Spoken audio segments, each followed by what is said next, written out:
Madame, Messieurs, bonjour, bienvenue au 9h30. Préoccupé par la situation actuelle à l'est du pays, l'opposant Martin Fayulu Madidi, président national du parti Engagement pour la citoyenneté et le développement, SID en sigle, et candidat malheureux à l'élection présidentielle du 20 décembre 2023, Martin Fayulu invite le gouvernement de passer à l'acte contre le rebelle du M23 soutenu par le Rwanda. Jocelyne Massiala pour le détail.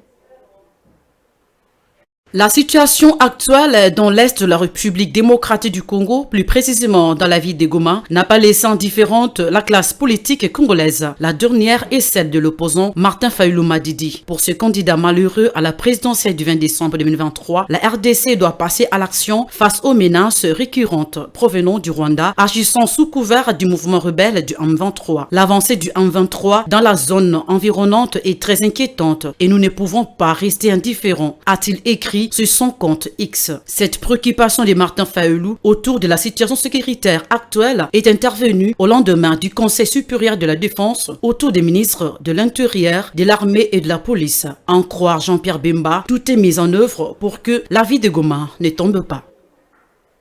Toujours dans le même chapitre, à en croire le porte-parole du gouvernement provincial du Kwango, le milicien Mobondo ont érigé des barrières à l'entrée de certains villages dans Kabuba et États-Unis dans le but de rançonner les villageois qui ont du mal à s'exercer à leurs travaux champêtres. Depuis les débuts du mois de février, au moins 7 décès sont enregistrés. Ceci occasionne un déplacement massif de population. Ranta Louela pour le commentaire.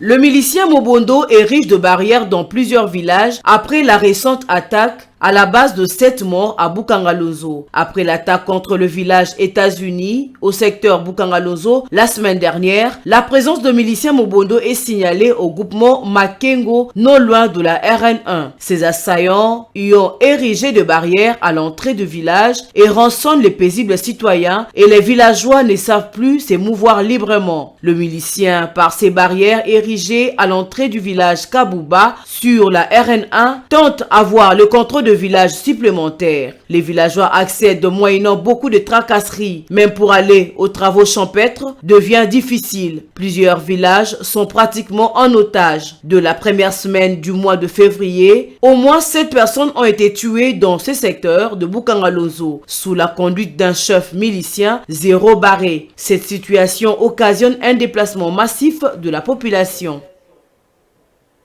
Et après plusieurs demandes de mise en liberté provisoire, la Cour militaire promet de s'y prononcer les vendredis 9 février 2024 sur la demande des avocats de l'honorable Salomon Kalonda Idi au regard de la dégradation de son état de santé. C'est ce qui a été annoncé après l'audience foraine du lundi 5 février dernier. Ranta Louela pour le développement.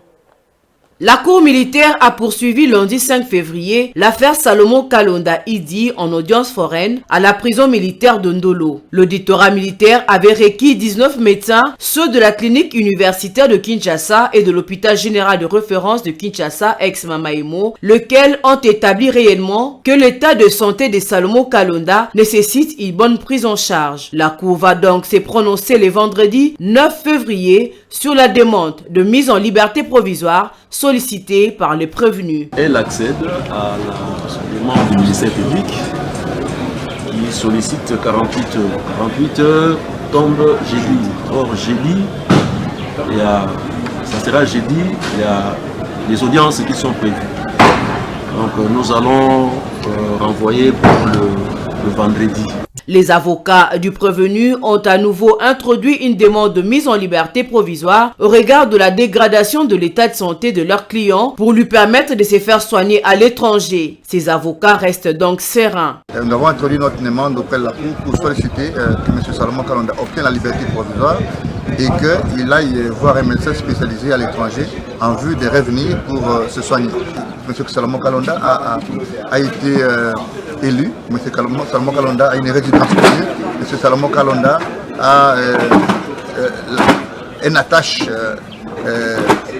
je voulais dire, une attache au Congo. Et donc, personne ne peut aujourd'hui contester le fait que la liberté lui soit accordée. Dans l'entretemps, les prévenus est toujours hospitalisé dans une installation sanitaire à Kinshasa. L'Assemblée provinciale du Maniema a validé son mandat comme député provincial et réclame sa liberté. Salomon Kalonda Idi a été arrêté le 30 mai 2023 à l'aéroport international de Njili.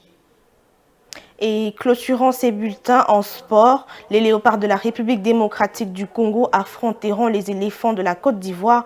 C'est mercredi 7 février 2024 à 21h heure locale pour le compte de la demi-finale de la Coupe d'Afrique des Nations.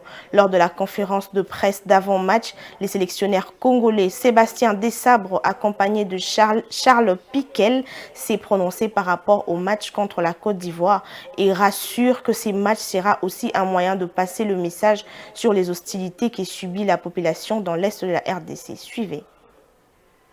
Sébastien, bienvenue à cette conférence de presse. Accompagné de Charles Piquel, milieu défensif des Léopards, les sélectionneurs congolais Sébastien Desabre s'est montré positif pour le match contre la Côte d'Ivoire visant la finale de cette Coupe d'Afrique des Nations. Oui, c'est une belle affiche. C'est un match qu'on attend, nous, avec calme et à la fois calme et à la fois de l'impatience sur le match de demain, parce que les garçons ont bien récupéré du match contre la Guinée. On a encore une séance d'entraînement ce soir et on attend le match demain, effectivement, comme vous l'avez dit, qui va être un match pour moi indécis, mais un match, je pense, assez ouvert entre deux équipes qui ouvrent le jeu.